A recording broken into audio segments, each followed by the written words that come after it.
Gente querida, sejam muito bem-vindos a mais uma aula da Escola Bíblica Dominical, nesse tempo de combate à pandemia, especialmente na semana passada e nessa semana nós estamos transmitindo a aula gravada com as nossas salas vazias.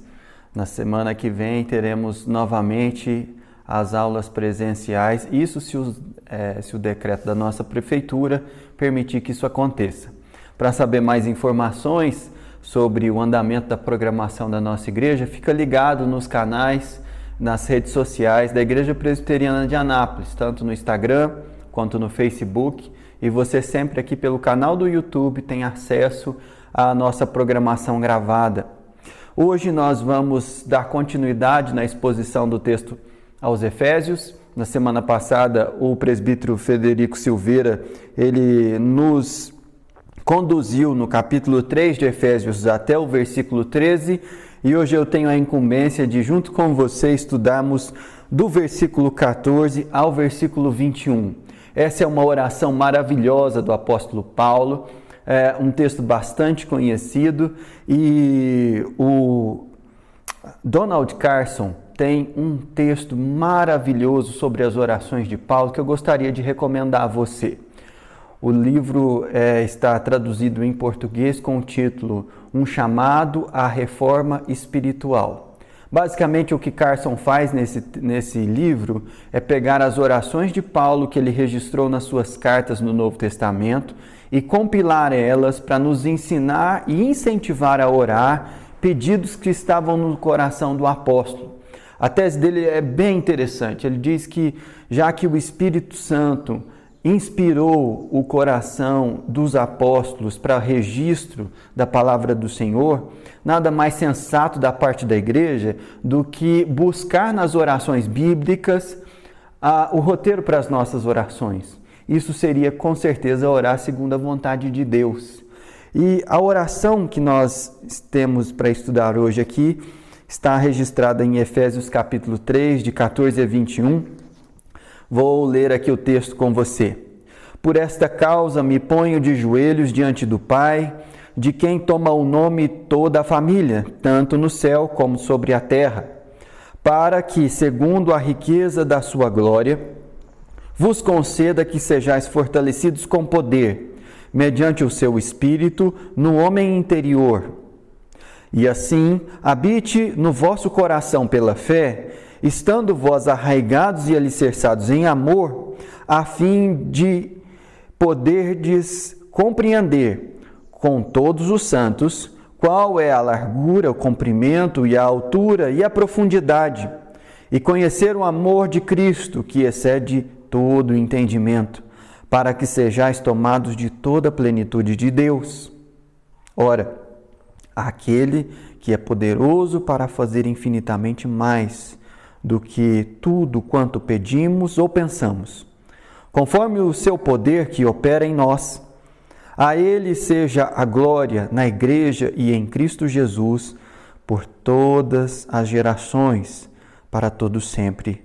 Amém. Essa é a palavra do Senhor. Esse texto magnífico registra uma oração de Paulo que os comentaristas, eles dividem ela em basicamente 3 partes. O Warren Wiersbe divide ela em 3 partes. A invocação, que é o versículo 14 e 15. Do versículo 16 até o 19, são pedidos que Paulo faz, e basicamente ele pede por 3 coisas. E no final, o Wiersbe, ele coloca a divisão como sendo uma parte de louvor a Deus por aquilo que ele tem feito e também um clamor de bênção sobre o seu povo. Nós vamos passar por essas 3 partes, estudando passo a passo aqui o texto, como de costume já temos feito. O versículo 14 diz o seguinte: por esta causa me ponho de joelhos diante do Pai. Paulo aqui introduz essa oração fazendo uma referência a uma postura muito conhecida de ficarmos de joelhos para colocarmos a nossa petição diante da presença de Deus. Não há uma coisa assim espiritual ou especial em ficar de joelhos diante da presença de Deus, no que se refere à postura física. Mas se essa postura for um reflexo da posição do coração diante de Deus, então faz muito sentido. No Antigo Testamento, quando Abraão intercedeu por Sodoma, ele fez isso de joelhos. Quando nós vemos muitos salmos que Davi compôs, ele fala que ele se colocava de joelhos para falar com o Senhor. E aqui o apóstolo Paulo faz referência a essa postura, falando que a alma dele se prostrava diante da presença de Deus, reconhecendo tanto a sua santidade e poder, como também a nossa dependência e a nossa corrupção. Então esse é o sentido de se colocar de joelhos diante da presença de Deus. O versículo 15, ele fala sobre, ainda nessa invocação, ele se dirige ao Pai e diz que esse Pai é de quem toma o nome toda a família, tanto no céu como sobre a terra. Que família é essa? A família do povo de Deus. E essa família do povo de Deus, ela tem um único Pai. Essa unidade da família está ligado justamente ao Pai de nosso Senhor Jesus Cristo.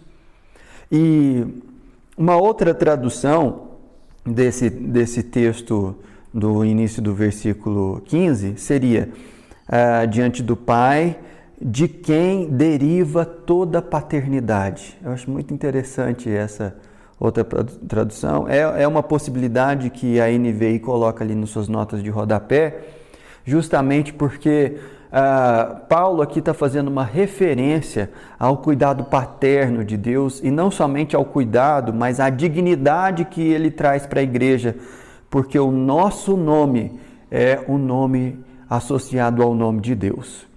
No versículo 16 em diante, ele começa a fazer uma referência aqui aos pedidos, né? Depois da parte da invocação, ele começa a dizer o seguinte: para que, segundo a riqueza da sua glória, a riqueza da glória de Deus, vos conceda, e aqui o primeiro pedido, que sejais fortalecidos com poder, mediante o seu Espírito, no homem interior. Esse primeiro pedido de Paulo, ele vai também ser refletido nas outras duas petições que Paulo faz aqui. É por isso que Carson, ele resume a oração como uma oração que pede por poder. Se a gente precisasse colocar um resumo de todos os pedidos, Paulo está pedindo por poder. Mas que tipo de poder? Ele diz aqui, tanto quem dá o poder e onde esse poder opera. A palavra diz, o poder vem mediante o seu Espírito. Então é uma ação poderosa do Espírito Santo na vida do povo de Deus, na vida da igreja. E esse poder, ele atua individualmente, onde? No homem interior. Essa expressão no homem interior, Paulo usa ela em outras passagens bíblicas. Por exemplo, lá em 2 Coríntios, capítulo 4, de 16 a 18, Paulo está falando sobre o poder de Deus, fazendo ele perseverar no ministério que ele recebeu do Senhor Jesus. E naquele texto ele diz o seguinte, 2 Coríntios 4,16: por isso, não desanimamos. Pelo contrário, mesmo que o nosso homem exterior, e preste atenção na expressão, se corrompa, contudo, o nosso homem interior se renova de dia em dia. Ele usa a expressão homem exterior para se referir ao seu corpo e homem interior à sua alma. A sequência do texto deixa isso mais claro. Versículo 17. Porque a nossa leve e momentânea tribulação produz para nós eterno peso de glória acima de toda comparação, não atentando nós nas coisas que se veem, mas nas que se não veem, porque as coisas que se veem são temporais e as que se não veem são eternas. Veja você que Paulo está fazendo aqui um contraste entre coisas eternas e invisíveis aos nossos olhos da carne e coisas terrenas que são passíveis de serem vistas, mas que têm um valor menor diante da obra de Deus na nossa vida. E aí Paulo está falando dessa realidade de que, mesmo que o nosso corpo se corrompa, ele diz, o homem exterior, o nosso corpo, a nossa alma, o nosso espírito vai sendo edificado. Essa mesma realidade pode ser transportada para o texto de Efésios, quando ele fala que o poder que ele está pedindo para Deus é no homem interior, para que diante das tribulações e diante dos grandes desafios que nós vivemos todos os dias, nós não venhamos a desanimar.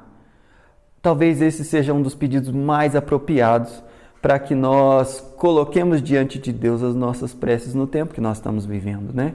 E esse texto aqui, ele é muito eficaz em nos ensinar essa realidade.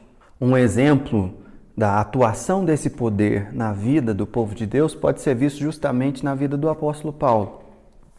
Quando Paulo e Silas estavam pregando o evangelho em Filipos, pregando e plantando a igreja naquela cidade, eles sofreram grande perseguição pela libertação de uma menina possessa de espírito imundo, que adivinhava e dava grande lucro para os seus donos, porque aquela menina era uma escrava.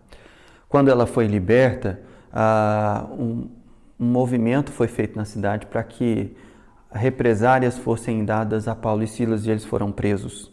Eles foram açoitados e por volta da meia-noite, o texto de Atos capítulo 16 nos diz que eles cantavam louvores ao Senhor e glorificavam a Deus.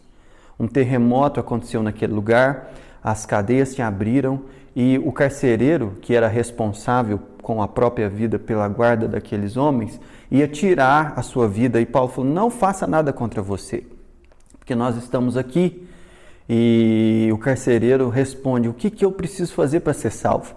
Perceba que o carcereiro, naquele momento de desespero, ia tirar a sua própria vida, mas o testemunho daqueles homens fez com que ele perguntasse sobre como ele poderia receber aquela esperança. E aí é justamente quando Paulo diz para ele, olha, crê no Senhor Jesus e será salvo você e a sua casa. Aquele carcereiro cuida das feridas de Paulo, o leva para a sua casa, ele prega o evangelho ali, aqueles homens são batizados e junto com Lídia, eles se tornam a liderança da igreja de Filipos, inicialmente plantada pelo apóstolo Paulo. Esse é o resultado do poder de Deus que atua no homem interior, na força do Espírito Santo, na vida dos discípulos de Jesus. Ele nos faz enfrentar as tribulações com gratidão e louvor a Deus e nos dá uma ousadia para pregar o Evangelho que nós não teríamos se não fosse a atuação do Espírito Santo nas nossas vidas.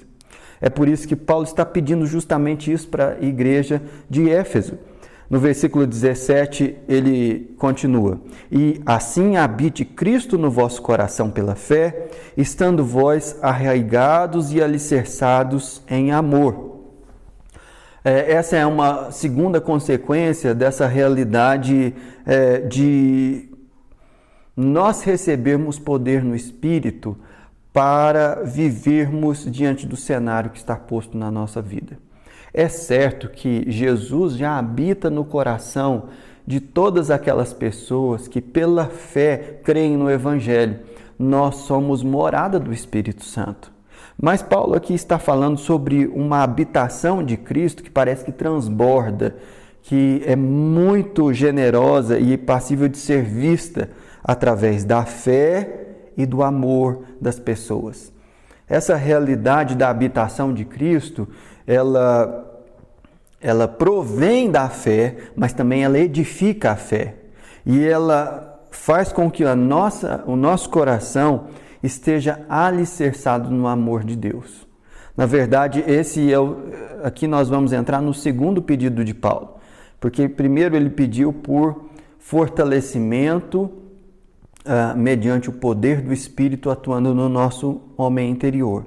O segundo pedido começa aqui no versículo 18, veja comigo, a fim de poderdes compreender com todos os santos, qual é a largura, o comprimento e a altura e profundidade, e conhecer o amor de Cristo. Aqui Paulo está pedindo duas coisas em relação ao amor de Cristo: compreensão e conhecimento.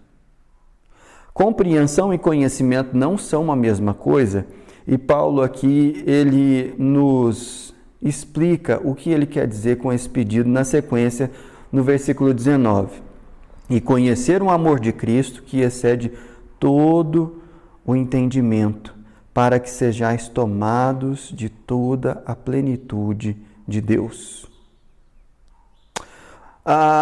Meus irmãos, o amor de Deus por nós, ele é algo profundo e maravilhoso. E nós não conseguimos ter acesso às dimensões desse amor, a menos que o Espírito de Deus o revele para nós. Amor é algo que se manifesta na prática, mas ele também faz referência a sentimentos subjetivos. E aqui no versículo 18, ele diz sobre a largura, o comprimento e a altura e a profundidade do amor de Deus. Todas essas referências são referências espaciais, né? Com relação à distância, tamanho, dimensões. E nós não conseguimos saber as dimensões do amor de Deus, porque o amor de Deus ele é muito maior do que aquilo que nós conseguimos captar, entender. Mas Paulo usa essa figura espacial para ilustrar para nós que o amor de Deus é tão imenso que se o Senhor não o revelar a nós e atuar no nosso intelecto para que a gente compreenda esse amor, nós por nós mesmos nunca conseguiríamos alcançar essa plenitude, porque o amor de Deus excede todo o entendimento. É uma coisa para além das nossas capacidades, das nossas faculdades, da maneira como a nossa mente trabalha em categorias. Nada disso consegue abarcar ou arranhar a dimensão do amor de Deus por nós. E aí Paulo está pedindo justamente isso, compreensão e entendimento sobre o amor de Deus nas nossas vidas. Veja bem, ele está pedindo isso pela igreja. E mesmo que a igreja já conheça a Deus e em alguma medida compreenda que é amada por Deus, cada um de nós podemos crescer um pouco mais nessa compreensão e na profundidade desse conhecimento. E é isso que Paulo pede, que nós possamos compreender melhor o amor de Deus. Todos os dias eu e você somos expostos a situações que nos fazem duvidar do amor de Deus por nós.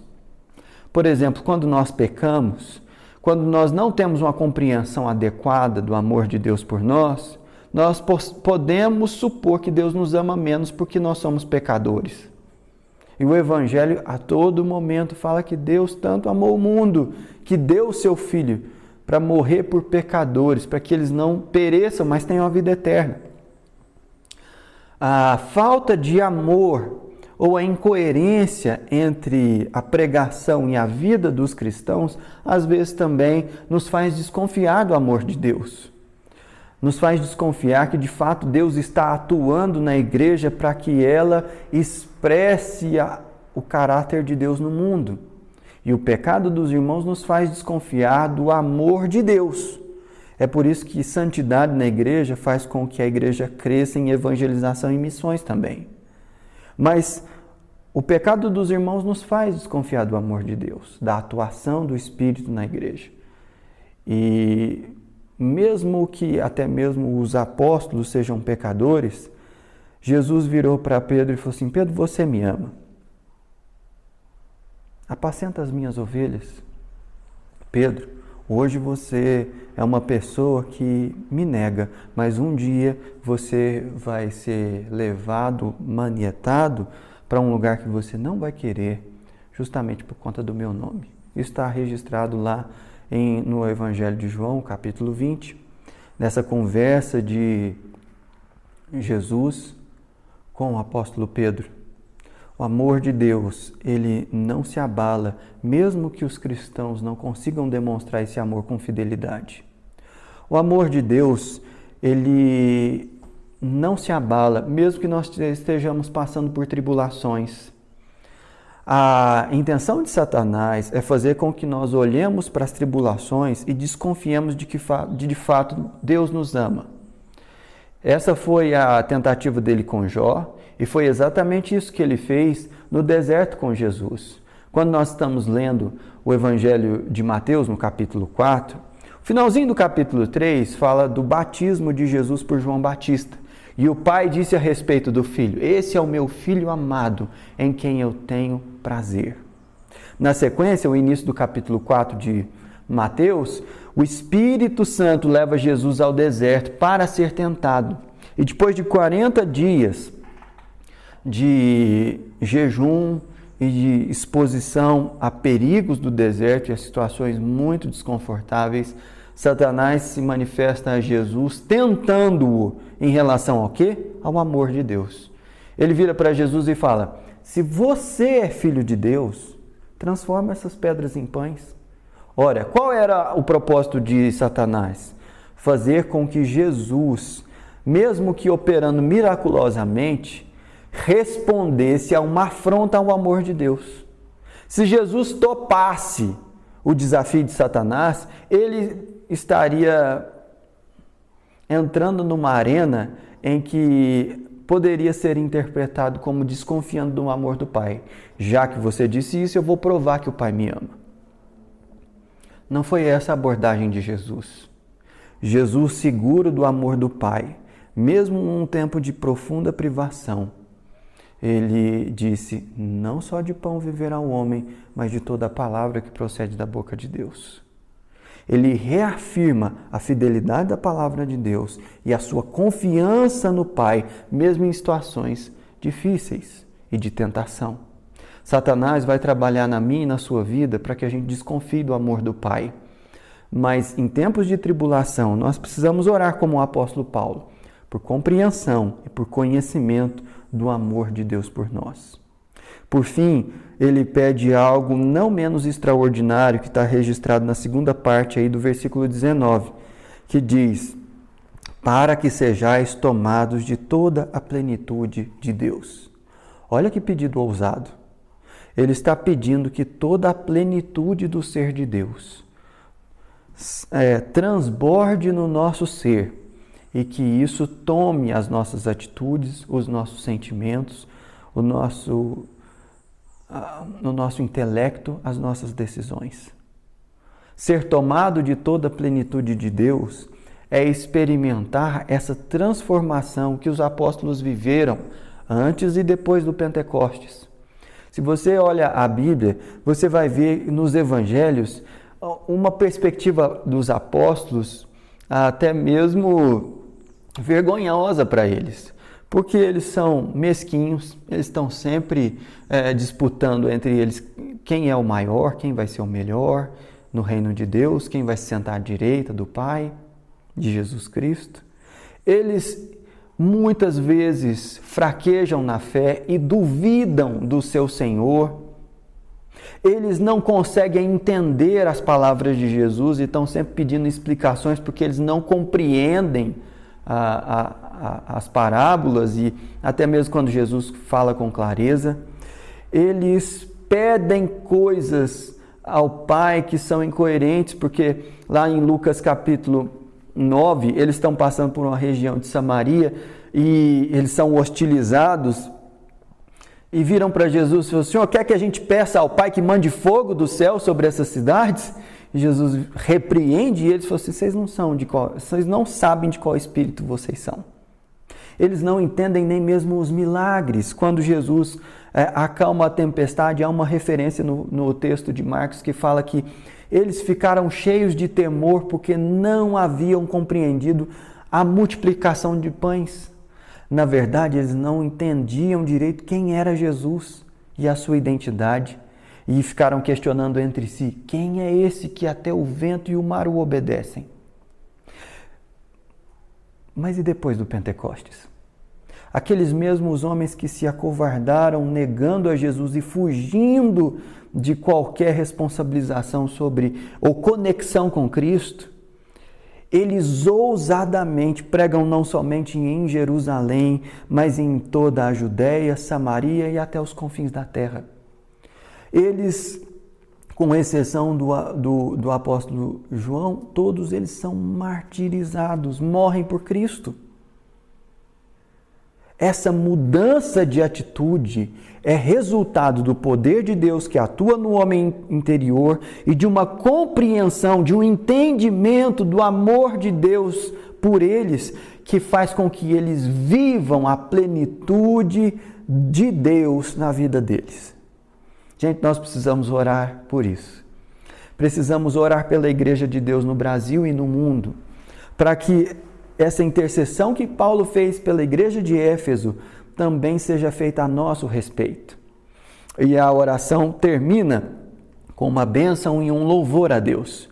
Qual é a bênção? Versículo 20. Ora, aquele que é poderoso para fazer infinitamente mais do que tudo o que pedimos ou pensamos, conforme o seu poder que opera em nós. Ele está abençoando a igreja e fazendo uma referência a Deus. E ele está dizendo, se você acha que são as nossas orações e pedidos que limitam a ação de Deus em nós, você está muito enganado. Deus opera em nós com muito mais do que aquilo que a gente possa pedir ou pensar, porque o seu amor por nós excede todo entendimento. Ele, no versículo 21, continua, a ele seja a glória na igreja e em Cristo Jesus, por todas as gerações e para todos sempre. Amém. Essa é uma doxologia, uma referência à glória de Deus. E que Deus seja glorificado na sua igreja, em nome de Jesus Cristo, não somente naquela geração, mas por todo sempre. Porque Deus respondeu essa oração do apóstolo Paulo. Nós, muitas gerações depois dessa oração feita, e num lugar muito distante da cidade de Éfeso, estamos experimentando as consequências do amor de Deus por seu povo.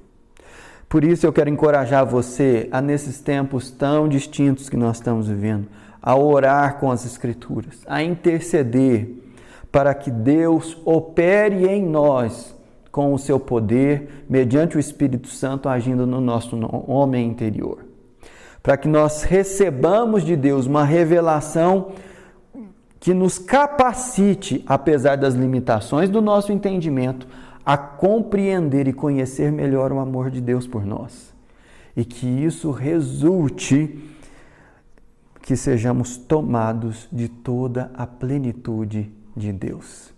Que Deus nos abençoe e nos dê graça para que vivamos essa realidade extraordinária que Paulo intercede pela igreja de Éfeso e por nós também.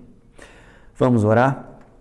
Senhor, obrigado pela tua palavra, obrigado pela ação do teu Espírito, inspirando o apóstolo Paulo nesse texto maravilhoso, mas também intercedendo por nós com gemidos inexprimíveis e nos ensinando proposicionalmente a como orar pelo Senhor.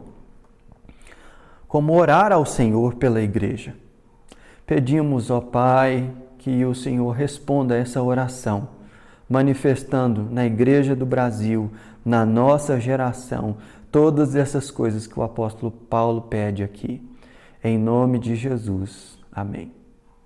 Que Deus te abençoe. Na próxima semana teremos mais conteúdos como esse disponibilizados para você no canal da igreja e você também pode acompanhar os cultos e toda a nossa programação aqui pelo YouTube. A paz de Jesus Cristo.